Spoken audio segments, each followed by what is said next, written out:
Under the streets of Fortaleza, Brazil, men are digging.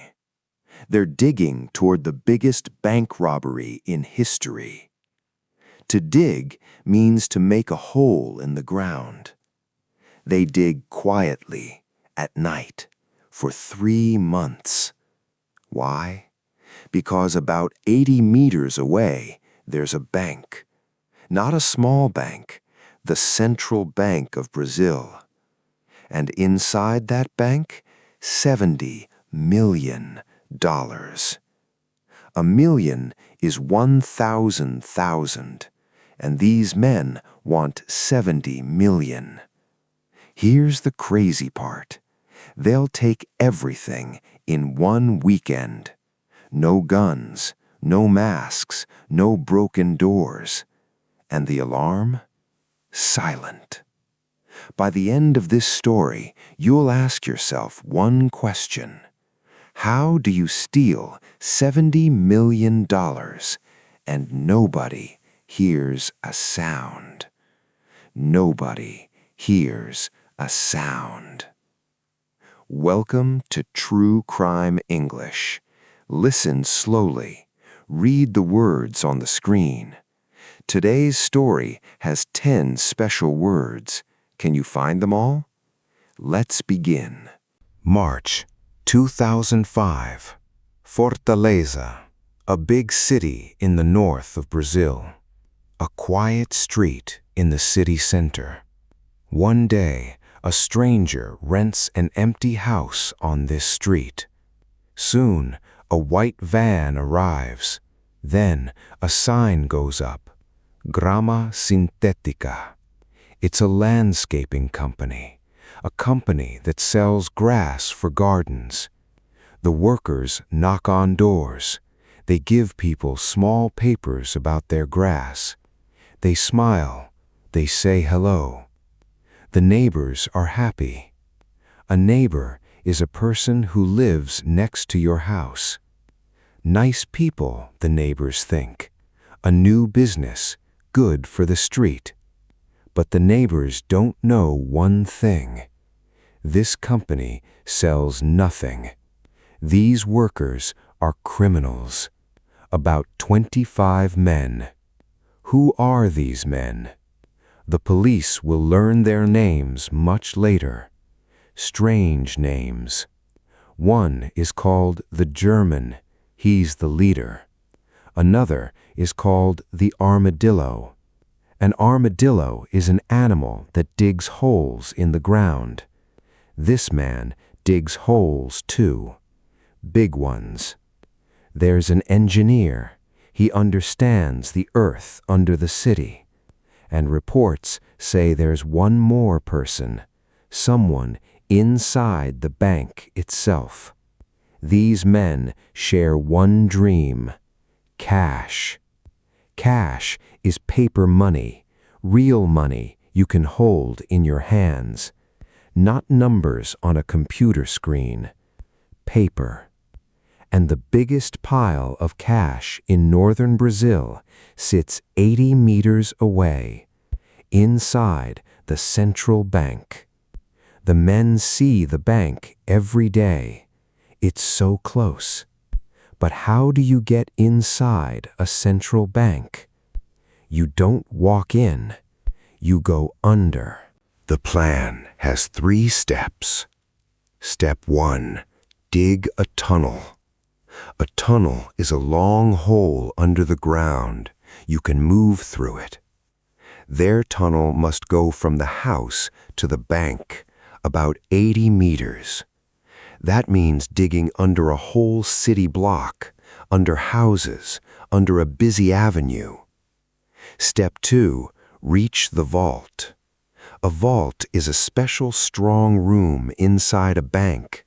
Banks keep money there. This vault has strong walls and a steel door, but the floor? Concrete. Thick concrete, more than 1 meter. Hard, very hard, but possible. Step 3, wait for the weekend. The weekend is Saturday and Sunday. The bank closes on the weekend. No workers, nobody opens the vault for 2 full days. 2 days to take everything. But the gang has 2 big problems. Problem 1, the dirt. When you dig a tunnel, you make dirt. Tons of dirt, 30 tons. Now you understand the grass company. A landscaping company can drive away with dirt in a van every day. And no neighbor asks questions. The lie isn't just a lie. The lie does a job. Problem 2, the alarm. An alarm is a machine that makes a loud sound when there is danger. Banks have alarms everywhere, on the doors, on the windows, but the gang won't touch the doors or the windows. They're coming up through the floor. And one more thing, the money itself. Inside this vault sit boxes of old 50-real notes, old money waiting to be destroyed. The bank never wrote down the numbers of these notes, so nobody can follow this money. Nobody can trace it. Perfect cash in a perfect place, waiting for a perfect weekend. The digging begins. For 3 months, the men dig. They work at night, in small teams. The tunnel grows, 1 meter, 10 meters, 50 meters. Inside, it's hot, very hot, and small, only 70 centimeters wide. A man can move through it, but he can't turn around. Still, this is not a simple hole. This tunnel is professional. Wood on the walls so the earth doesn't fall. Electric lights above. Plastic pipes bringing fresh air from the house. Even a small system to pull the dirt out. Reports say the tunnel cost around $200,000 to build. $200,000 to steal 70 million. Good business. Every morning, the white van drives away, heavy with dirt. Every evening, the neighbors wave hello. They see friendly gardeners. They're waving at bank robbers. Then on Friday, August 5th, the tunnel touches the bank. Above the diggers' heads, the vault floor, concrete and steel, more than 1 meter. They drill, slowly, carefully, hour after hour, and then they're through. One man climbs up into the dark. He turns on his light. Boxes, boxes everywhere, boxes full of cash. The men work through the weekend. They pass the money down into the tunnel, bag after bag, hand to hand. 3.5 tons of cash. That's heavier than 2 cars. 164 million reais, about $70 million. By the end of the weekend, the vault is empty, the house is full, and then the men simply disappear. But one small mistake is already waiting for them. A mistake so small they never see it. Keep listening. Monday morning, August 8th.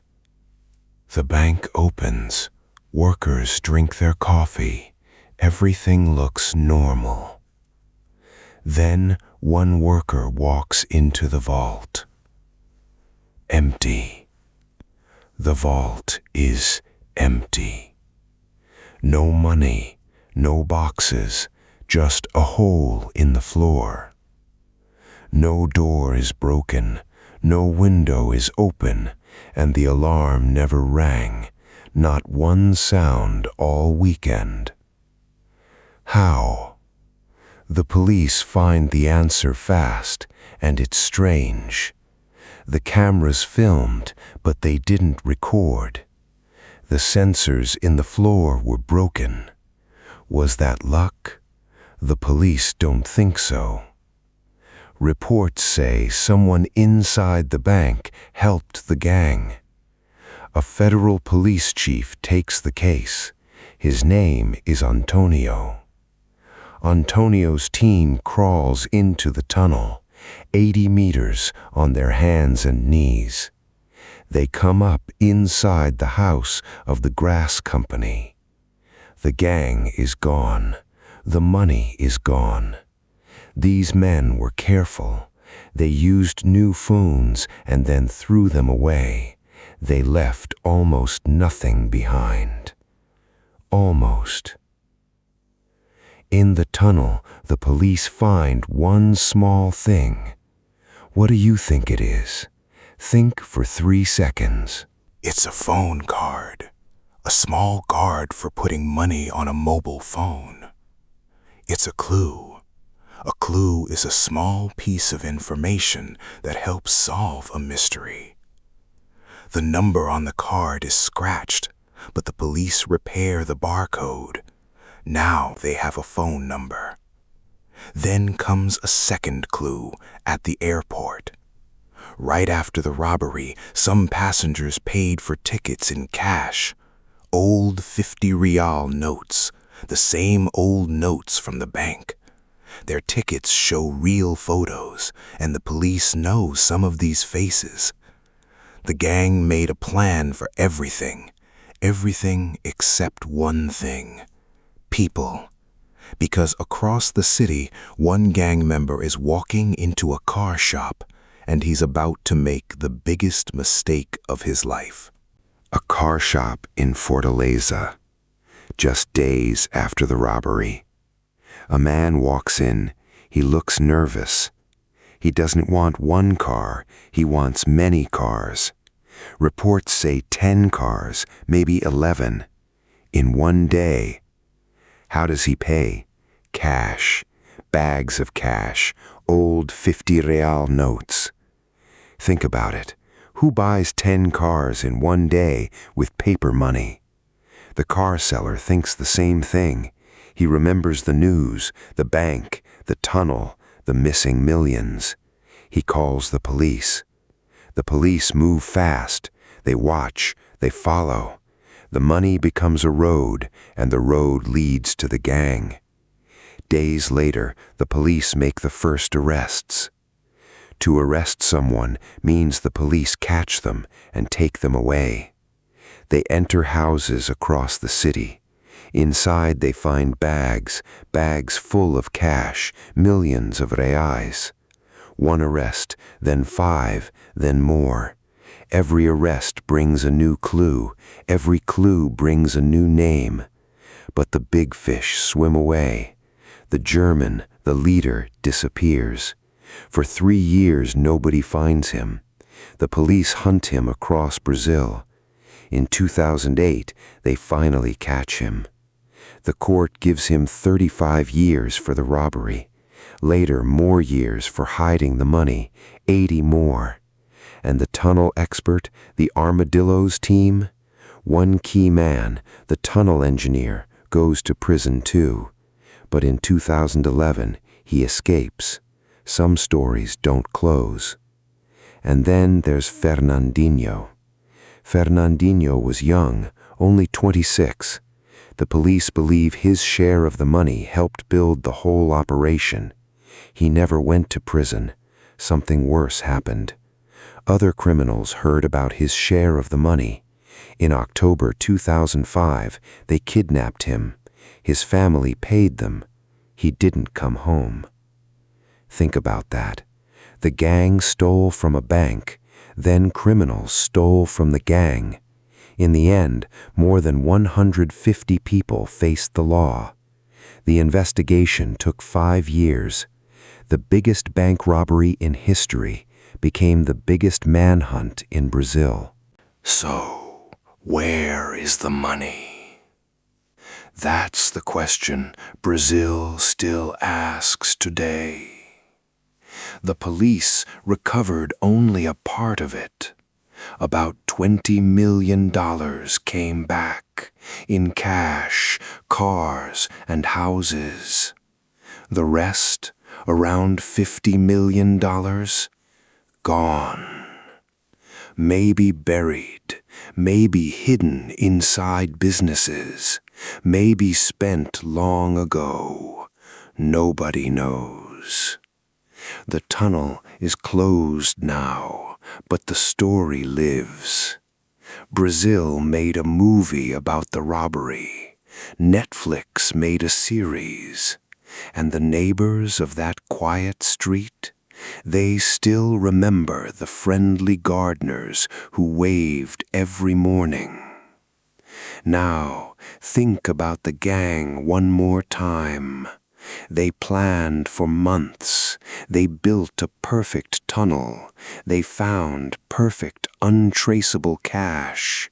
And still, most of them lost everything. Freedom, money, and for some, life itself. The police chief who led the case said it simply: the robbery was not worth it. So, here is today's question. Was this gang clever or stupid? One word. Write your answer in the comments in English.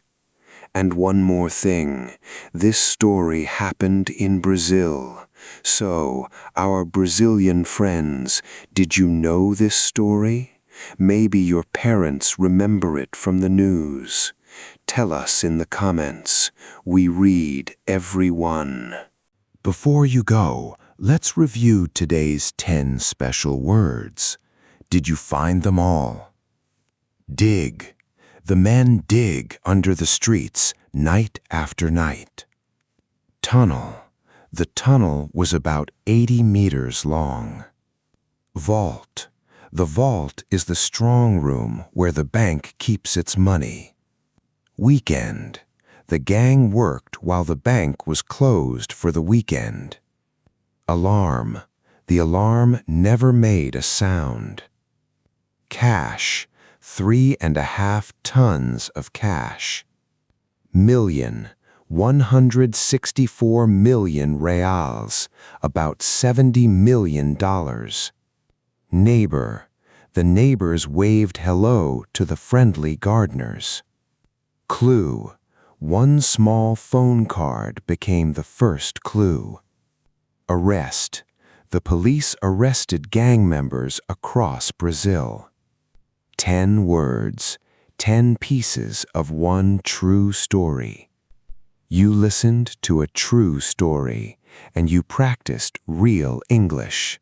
Subscribe for 2 new stories every week. See you in the next case.